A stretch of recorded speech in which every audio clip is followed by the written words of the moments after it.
طبيعي حكيم نهنئك باعتبار حكيم أظهر انتمائه للأهلي المصري وعبر عن سعادته بفوز الأهلي المصري وتمنى هذا الفوز الحلقة الماضية. ألف مبروك كابتن حكيم تتويج الأهلي المصري باللقب. الله يبارك فيك يا هيكل، ولكن هي كانت أكثر منها قراءة من تمني، لأنه خلفية المباريات الإفريقية التي عشتها، قراءة التكتيكية وحتى الإحصائيات بين الأهلي والزمالك كانت تعطي الأفضلية للأهلي.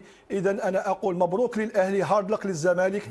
ولكن شخصية فريق الأهلي اللي هي شخصية البطولات الإفريقية، وكما سبق وقلت أنه كلما التقى الأهلي مع الزمالك في بطولة أبطال إفريقيا إلا وفاز الأهلي باللقب، كأن الزمالك هو يعني فال فوز على الأهلي.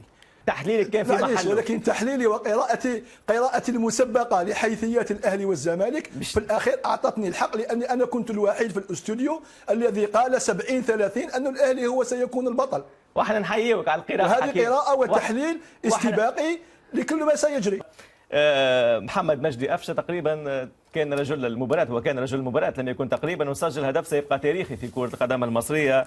أفشة تغير، تطور، تحسن مع موسيماني، وتقريبا بدأنا نشاهد في لاعب مؤثر ليس فقط في الأهلي المصري حتى في المنتخب المصري. وشاهدنا مباراة التوغو في التوغو، أفشة تقريبا هو اللي فتح المباراة للمنتخب المصري.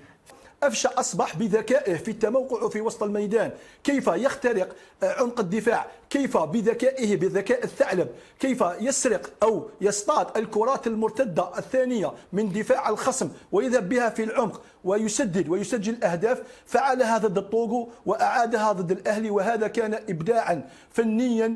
إذا أفشة الآن هو في هذا الشهر يعني نجم نجوم مصر، أهدى للأهلي بهدف عالمي، أهدى أغلى الألقاب.